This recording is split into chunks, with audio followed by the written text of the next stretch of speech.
Hi, I'm Linda. And I'm Sarah. Are you ready? Oh yeah, I'm ready. Let's get relational. Hi, welcome Hey. to our third episode of Let's Get Relational. So excited that you have decided to join us on this journey. So today we're moving on to our third topic, since it is the third episode. And our topic of the day is boundaries. So boundaries are probably all of these things are really important. So it's just another important thing that we're going over in your relationships that's really going to help you be able to take a stand for yourself, be able to kind of create distance if needed, or kind of remove some neediness or clinginess between you and another person. Because I know there's a lot of people that are that way.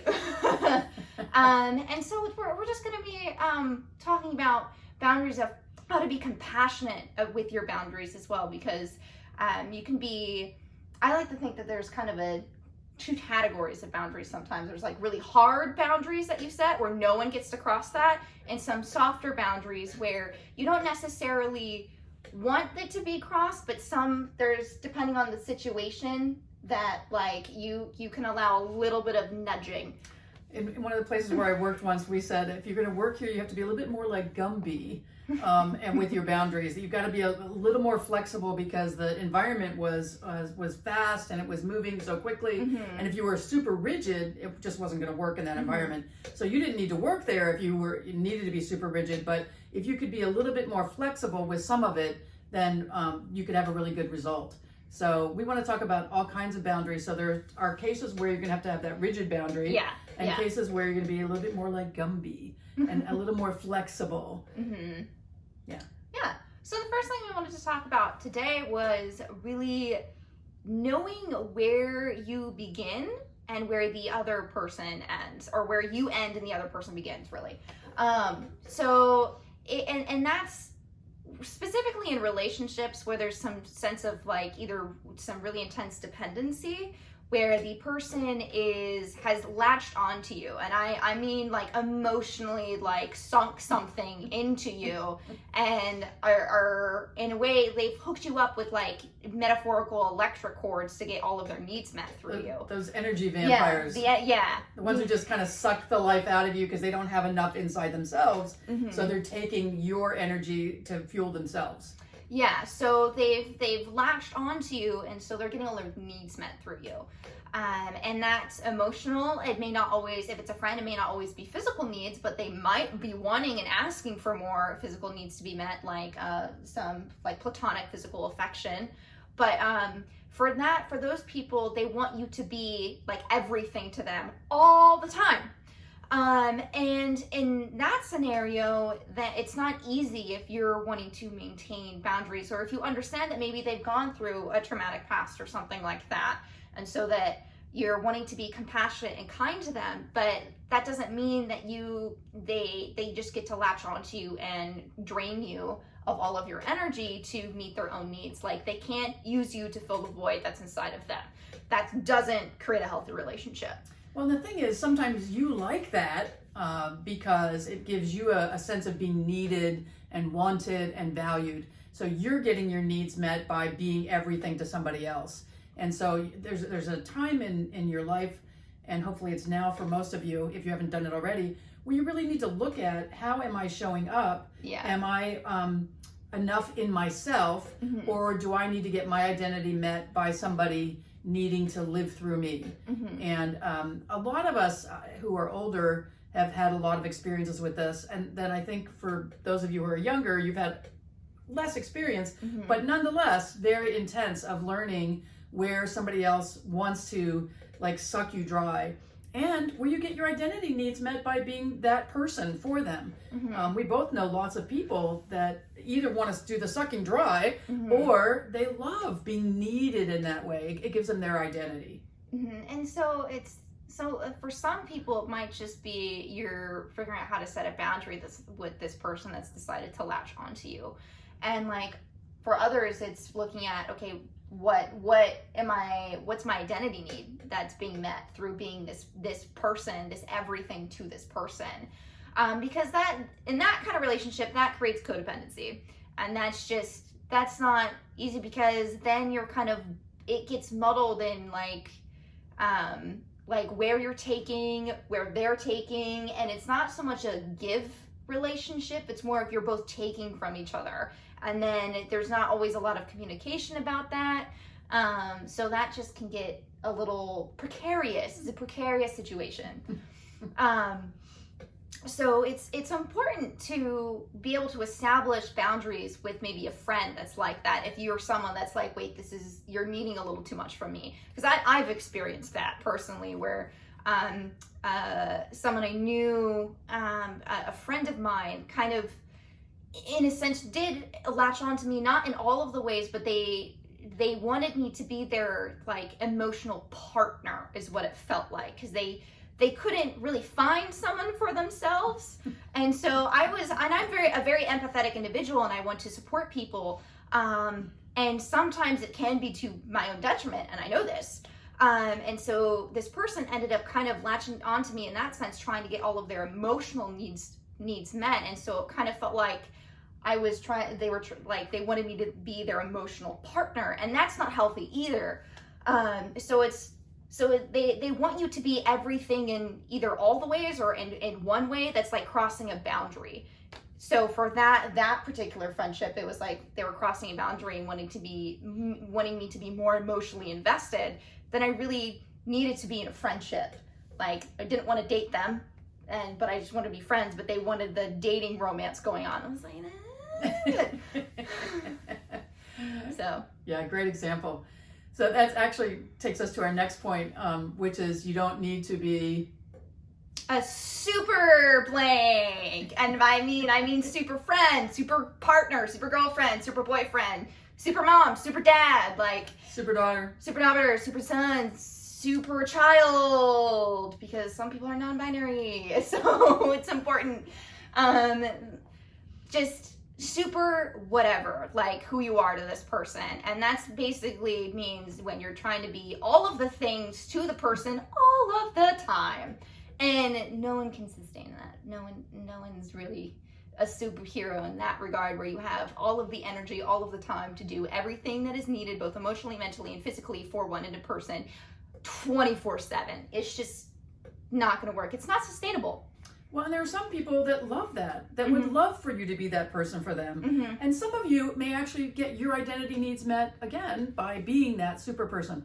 But we both really maintain that it's not sustainable, and that it creates an opportunity for you to be resentful, and that you're doing this to get something. It's one thing when you're being super giving, in order to just be super giving, because that's the way you are.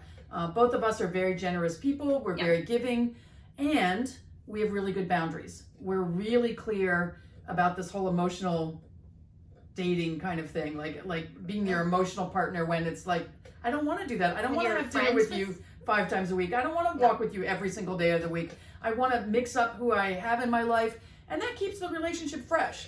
Now, if I were in a romantic relationship, I would absolutely want to have some time every day when I was connecting with that person, but not in the way of being a super partner.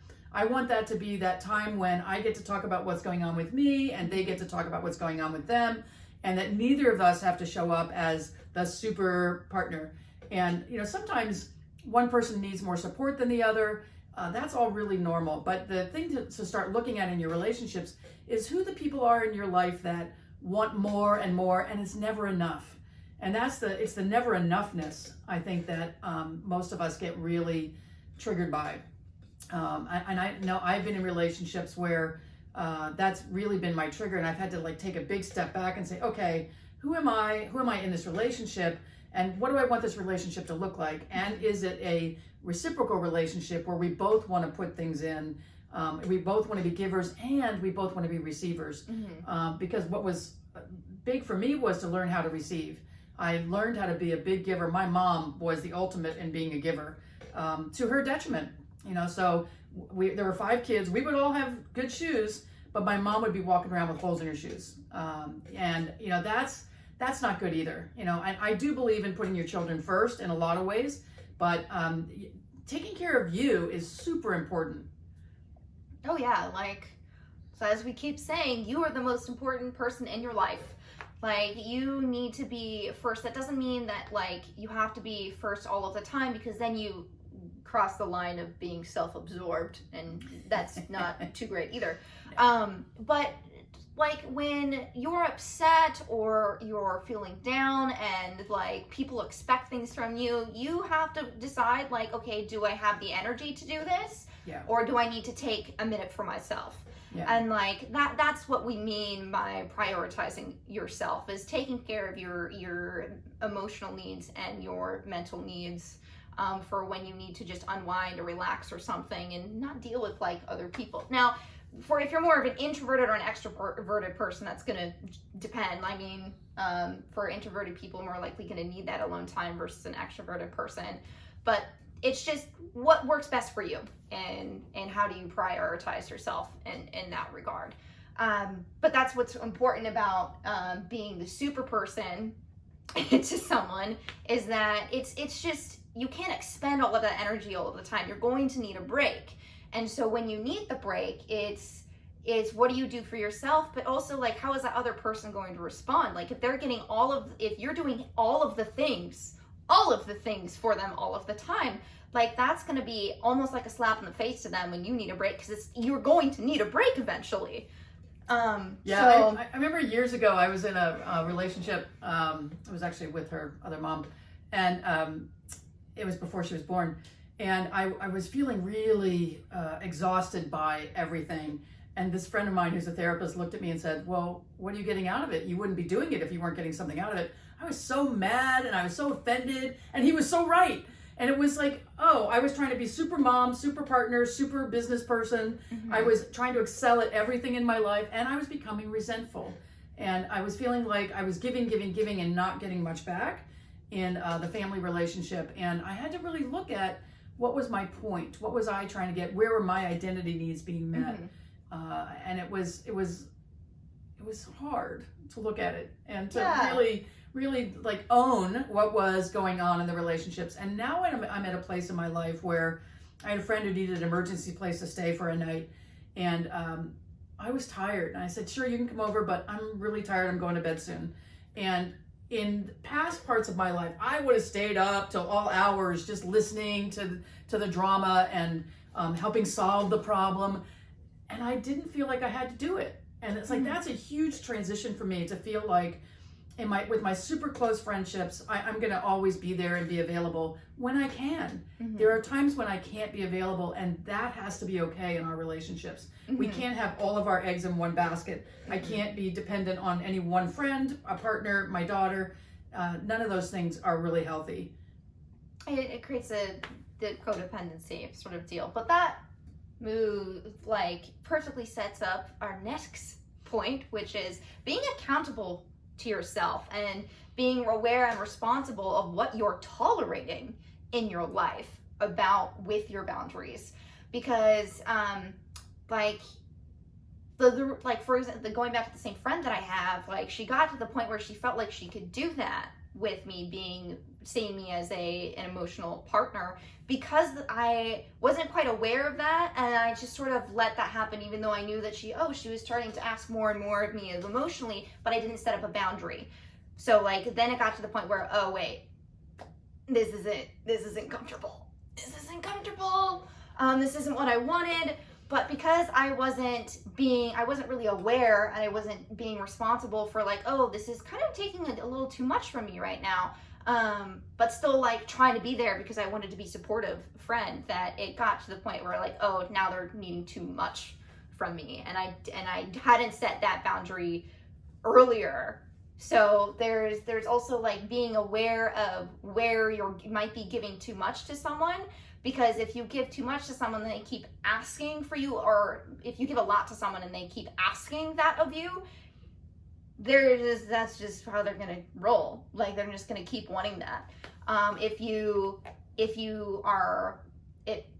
They're like doing that to other people, or they've just decided that you're the person that they're gonna try to get that out of.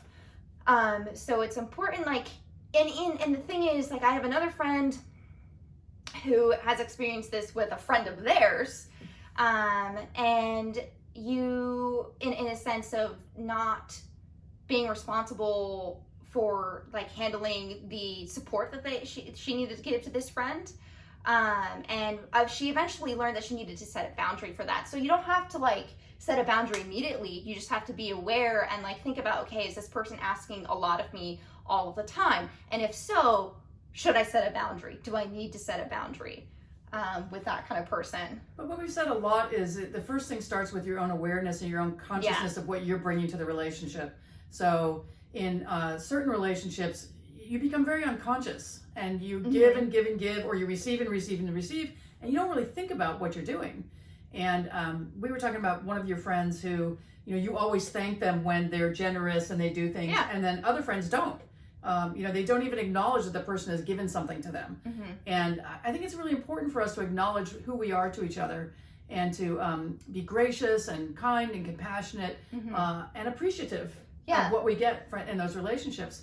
And I want to talk a little bit about tolerations. It's one of the most important things is to really look at where you're tolerating wimpy boundaries and where you're tolerating rigid boundaries where you feel pushed out from intimacy. Because strong boundaries don't mean you're not going to have an intimate relationships. And I don't mean intimacy, sexual intimacy, though certainly that's another subtopic we could get into at some point. But just personal intimacy, and it's like emotional intimacy. And in order to have really strong, healthy intimacy, there has to be a sense of boundaries of like, I know how far I can go, but I'm not walking on eggshells. And so that's the thing, you know, we've talked about a little bit. And there's a personal development thing I'm doing right now where I made a list of all the things that made me feel really good and expansive, and a list of all the things that made me really small. And I realized there were some relationships I was tolerating some weak boundaries, and some other relationships where I was tolerating rigid boundaries where I just felt like kept out here. And so what I've come to with that is that all those relationships are fine in my life. And it doesn't mean I have to not be friends with them. It means I just have to have an awareness of where that person fits in that part of my life, and not feel like anybody has to be the perfect person. Nobody has to be the person who gives all the time. Nobody has to be the person that receives from me all the time. But a really great reciprocal kind of relationship, conversationally, being able to depend on each other, those kinds of things. Those are the things that are important to me.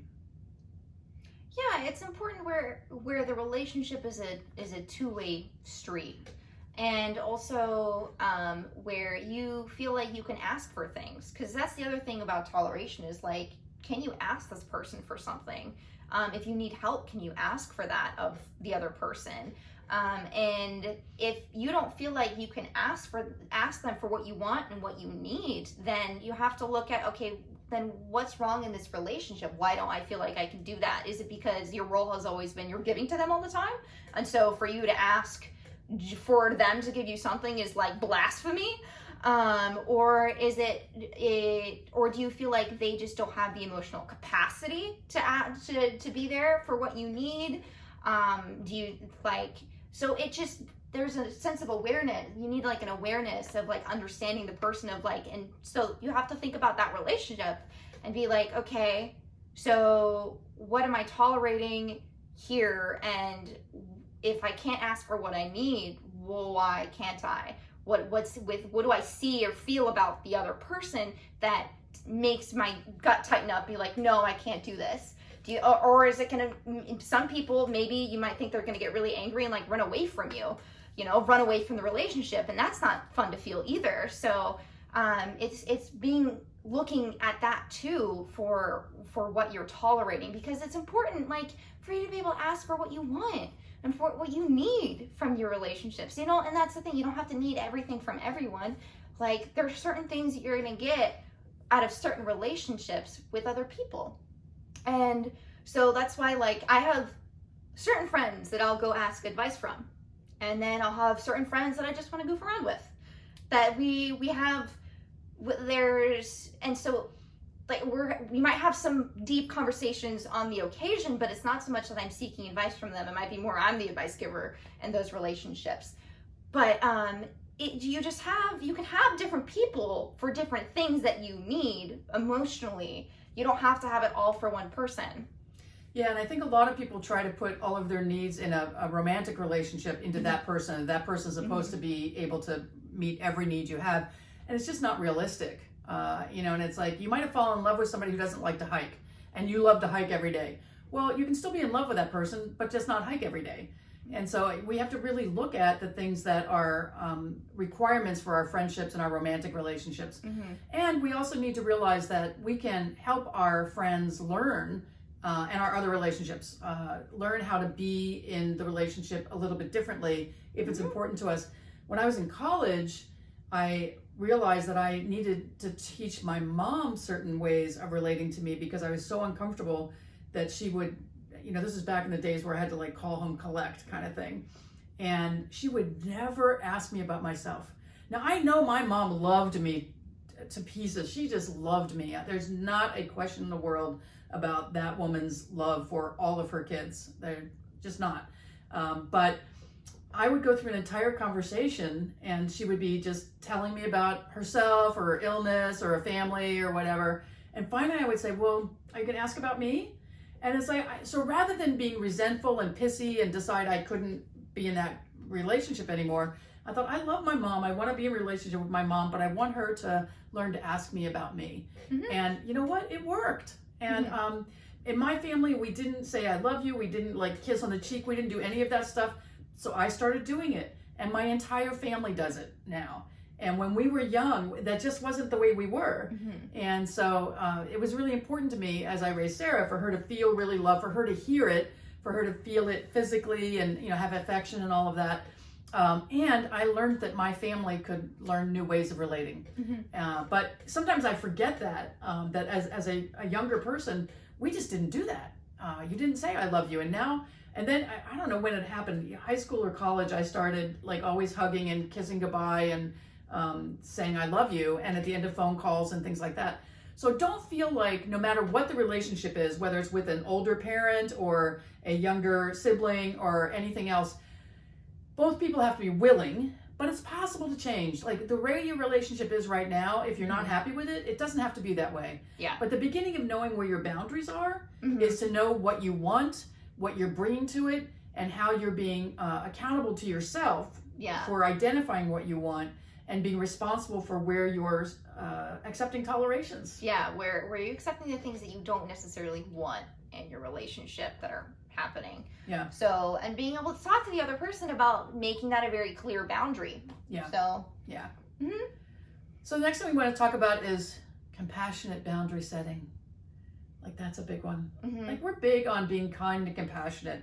And like we're not perfect. Trust me. No, we still get upset over things. I was just upset this weekend. But at the same time, like I let myself feel whatever it is I needed to feel. I cried a bit, I pouted on my couch. I felt a little pathetic for a little while. Like I knew. This wasn't about me, by the way. No, it wasn't. It wasn't related to my We'd mom. be perfectly willing to have that conversation about it here if it were, but in this case, it wasn't. But no, so I allowed myself to feel what I needed to feel, and then I went to, then after I like had comforted myself a bit, then I was able to talk to the other person in a constructive way about, hey, this has been upsetting me. It's really important that this is fixed, or else this relationship we have isn't just gonna work. And I was very clear about that, but I wasn't trying to be like, yo, you got a problem, you gotta fix it now, or else I'm bailing on you, or something like that. Like, I don't want to do that. I always want to give the person the opportunity to take the initiative, to make the effort. If they've made the effort previously, if they've just continued to be like, they just might need a little bit more pushing in some ways, if they're not necessarily used to communicating in that manner. But I know people can learn. So giving them the opportunity to learn. And so I had a conversation. It went very well. I was scared to have the conversation, but it went really well because I had processed what I needed to process. And then being able to come in and set this boundary of like, you need to talk to me. Complicated boundary. Yeah, right? I need communication. Yeah. I don't need you to be a certain way. I just need you to talk to me. Yeah. And it's like that's literally what it came down Yeah. to. Is like, I just need you to talk to me. I need you to let me know when you're busy and you don't want to talk, or just when you don't want to talk, or you want to set time aside for your friends. Like, just let me know, instead of me having to sit there and twiddle my thumbs and be like, oh God, what's going on, when your responses are weird. Because again, I didn't want to make any assumptions, but in a thing like that, I know for me, I start making assumptions. So I was like, yo, just please talk to me and communicate. That'd be great. Thank you. Yeah. So what do you do when you feel like you've have a boundary with somebody and then that boundary is crossed? What happens for you when you feel like it hasn't been respected? So for me, as I do with processing emotions, I take a little bit of step back, and if I'm feeling upsetty spaghetti about it, I'll like take a second and be like, okay, why am I upset about this? What's causing the upset? Like, is it because it feels like they weren't respecting me, or if they were degrading me or something like that? Then I can process it, and then just either, if it was like over text or a conversation, I don't always want to confront them immediately if I need to process a little bit more, but I can just be like, hey, can I talk to you for a hot second? And then just say, hey, that wasn't really cool. Like, that didn't make me feel great by what you did. And like, yeah, the interesting thing, generationally, like I typically don't work things out via text, but I watched you last week work out via text when you felt like a boundary had been crossed. And so for those of you who are in the younger generation, or those of you who are like massive texters, you love communicating via text.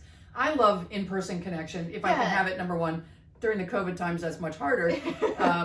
But if I can have a direct conversation, because I feel like there's less to misconstrue, less to be confused about in terms of people's reactions.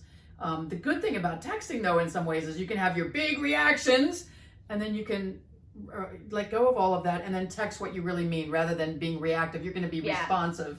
So that is one of the nice things about doing the texting. But I was amazed at you doing an entire thing where you worked out something where it was a pretty big deal. Yeah, it was just all straight over text. But part of it was the boundary was crossed like over a text message. So like they sent out a text and it had crossed a boundary, and and it was in a group chat, which is always fun when that happens. But I immediately went and texted them, respecting, like, yo, like, that wasn't cool, like, and explained why it wasn't cool, and being like, I get where you were coming from, but like, these are the reasons why that wasn't cool. Can you please not do that again? Well, and I just want to point out, in that particular case, it was that you had shared something with them individually. Yeah. And then they put it into a group text. They assumed that I had told the other friends in our group, and I was like, no, I hadn't. So if I tell you something, usually it's just, I'm telling you in confidence.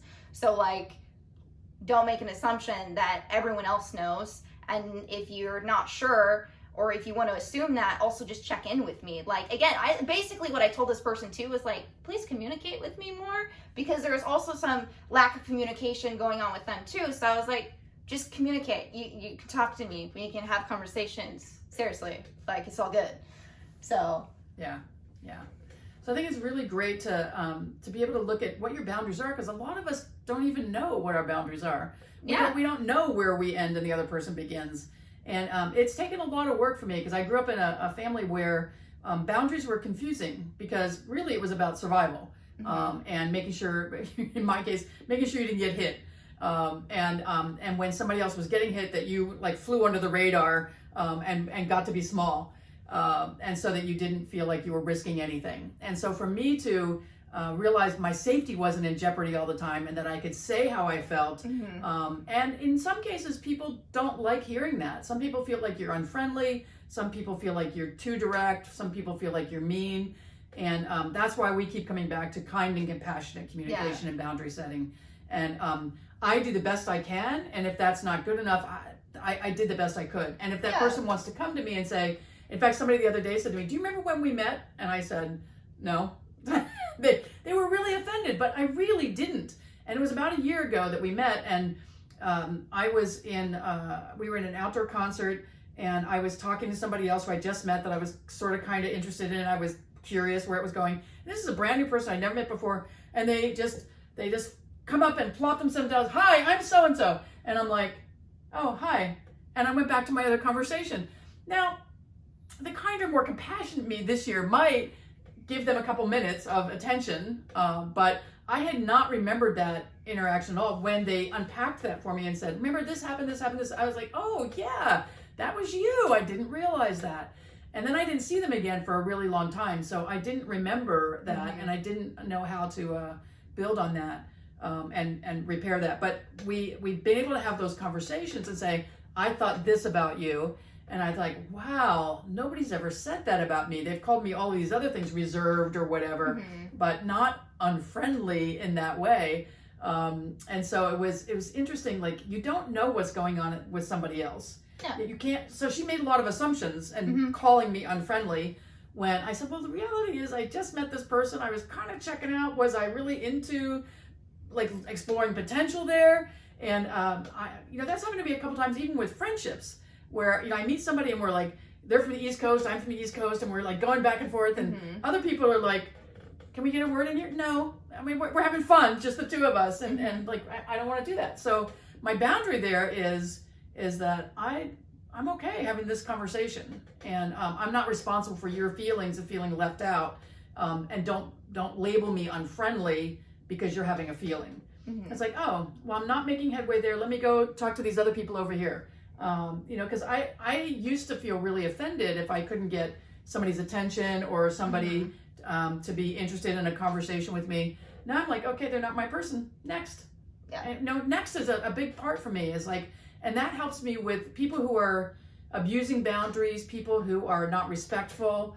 It really helps me to think, okay, they're not the only person, whether it's a work client or a friendship or a romantic partner. They're not the only person that I can have a relationship with. So I do my best to work things out, and I don't put all of my eggs into that basket. I don't assume that everything has to get met by that person. Yeah. And the other thing, this also applies to any new relationships you get into as well. That's just like either a new romantic relationship or just a new friendship even. If like you're noticing that maybe this person is crossing a lot of your boundaries, if you're more aware of your boundaries, then you can actually evaluate that friendship earlier on, instead of 7 years down the line or 20 years down the line of being like, this person does this a lot, and that's actually crossing a boundary of mine, and I didn't realize why they kept doing it might have made that uncomfortable. But like, if you're more aware of your current relationships that you've had for a while, you could also go into new relationships with that kind of awareness and be able to set those boundaries earlier on, and also decide whether you really want to be friends with someone who is like that, or does that a lot, and you can be more aware if they're not willing to have that kind of conversation earlier on, then that might not be the kind of person you want to be friends with or in a romantic relationship with, if they don't want to sit there and have a conversation, even if it's just like very casual about like, hey, you crossed this line a fair amount and that doesn't really make me comfortable. And they're like, how dare you say that? Like, I just want to do what is me and whatever. And if they don't want to actually talk to you about it, then that's probably a sign that they're not going to want to talk to you ever about it. So you can also set that boundary earlier on in your friendships and not feel like you're stuck in that friendship over time, because that can also happen if you don't say things early on. Then those little things can start perpetuating, and then you're just going into the friendship or relationship longer and longer and longer, and it's still happening. Yeah. So yeah, that's a really good point. I was just thinking about different relationships I've had and where I've been willing to walk on eggshells for a long time, until finally one day I'm like, I can't stand it anymore. I just feel so contracted when I'm around that person, because I'm always being so careful to make sure that I operate within the very small bounds of their comfort level. And so I'm not responsible for other people's comfort level. I'm responsible for being kind and compassionate, and a number of other qualities. When I was sharing what our 5 pillars were, somebody else says, well, what about this and this? Well, everybody has their pillars of what means great relationships. We're just sharing ours with you. And, for me, there are lots of other subheadings under each of the categories that we're going to talk about. But it's so interesting to see people's response sometimes. It's like, well, they wouldn't be mine. I'm like, well, great.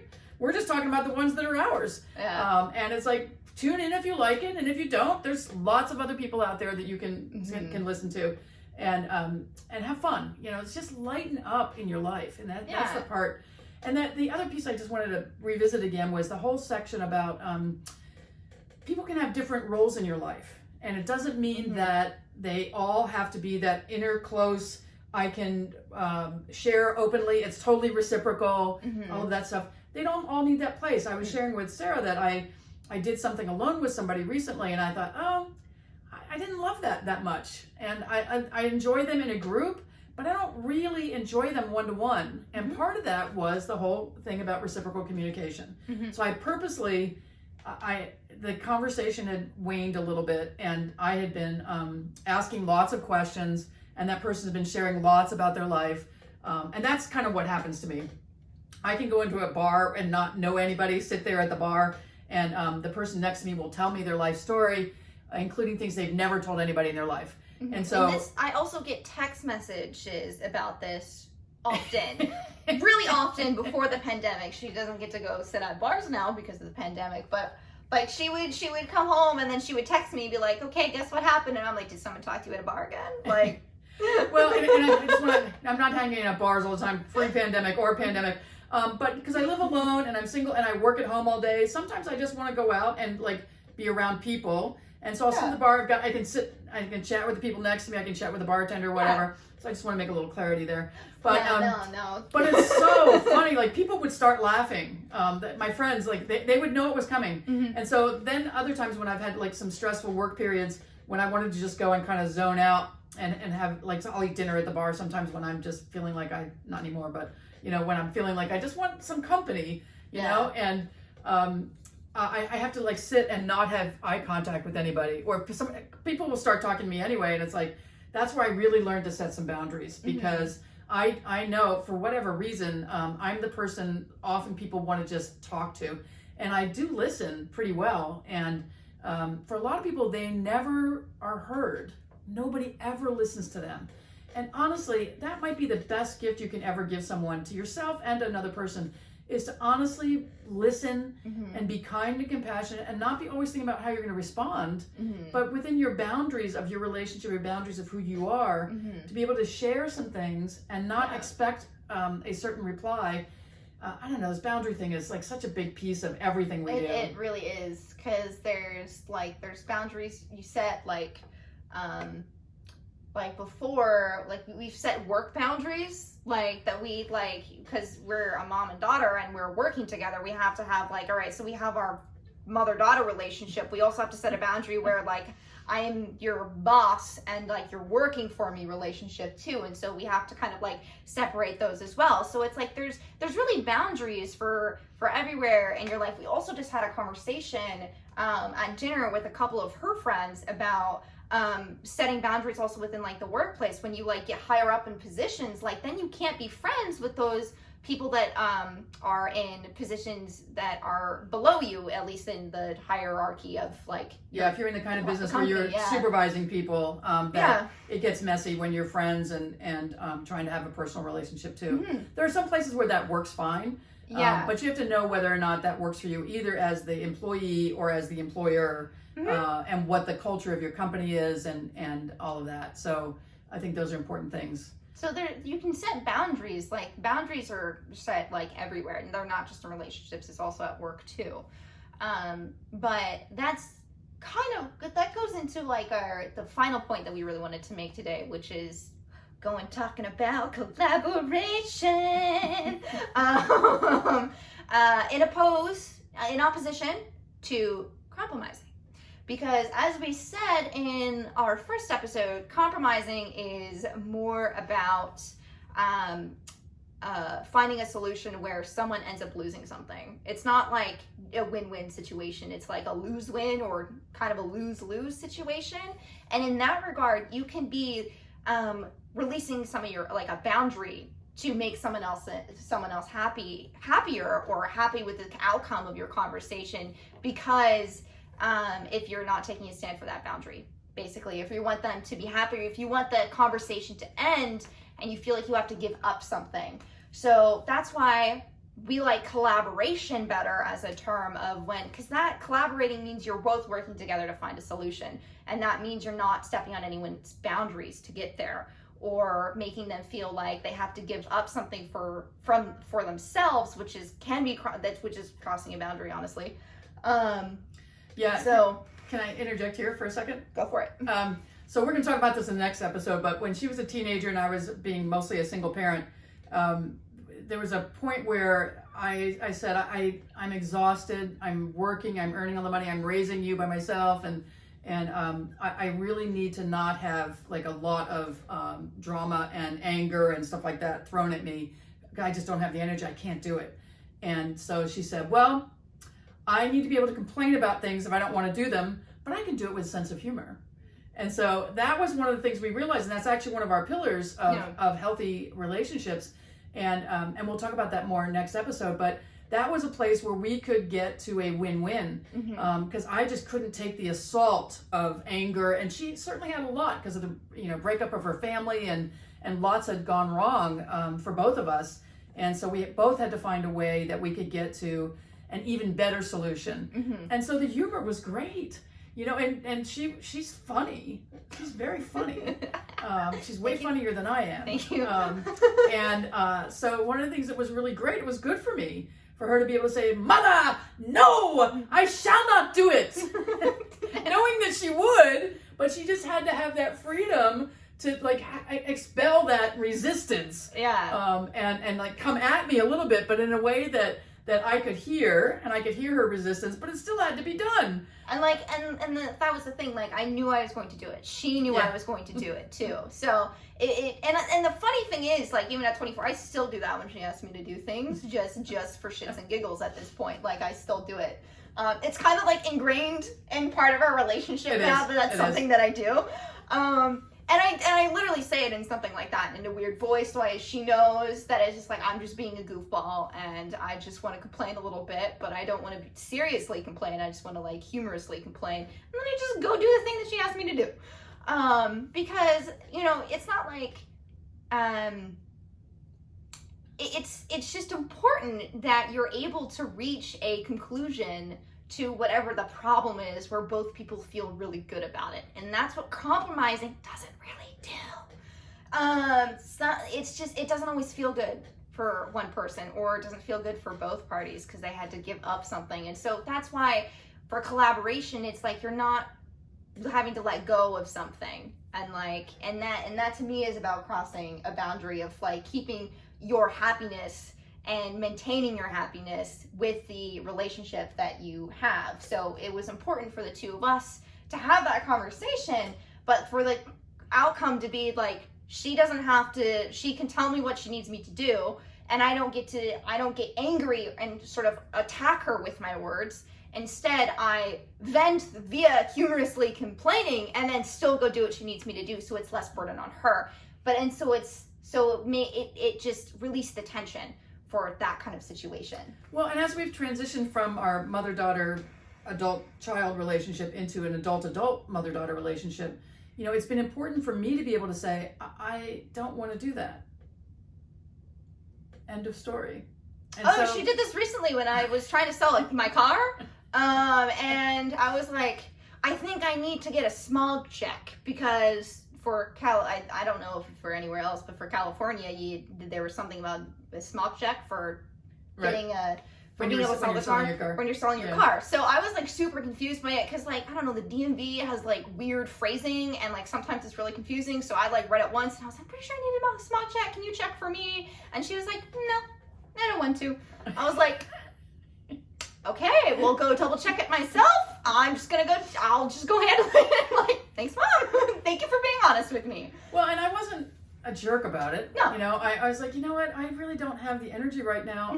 It's your car. you do the work, and what I suggested that we do is get her a membership at AAA so that she could transfer the title of her new car that she was getting, so she could learn a little bit about the process and ask them questions. But I don't want to be the 100% resource for everything. And I remember one time my sister saying to me, well, you're my Google. I said, well, stop making me be your Google and learn to use the computer yourself. And I said it in a nicer way than that. It was true. Like, people will become dependent on you. And she's super resourceful. She's very resourced in herself. She makes sure to feed herself good food. She surrounds herself with positive people.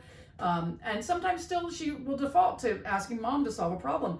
And sometimes I will, and sometimes I'll just ask her a question to help her solve the problem. And that's usually that's what the mom is for.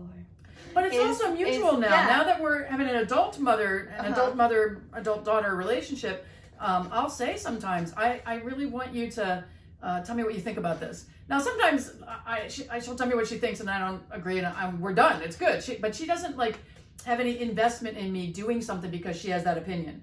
And so that's part of the collaboration too, is being able to each have our opinions, each have our needs, and go from there to okay, what do we want to do together?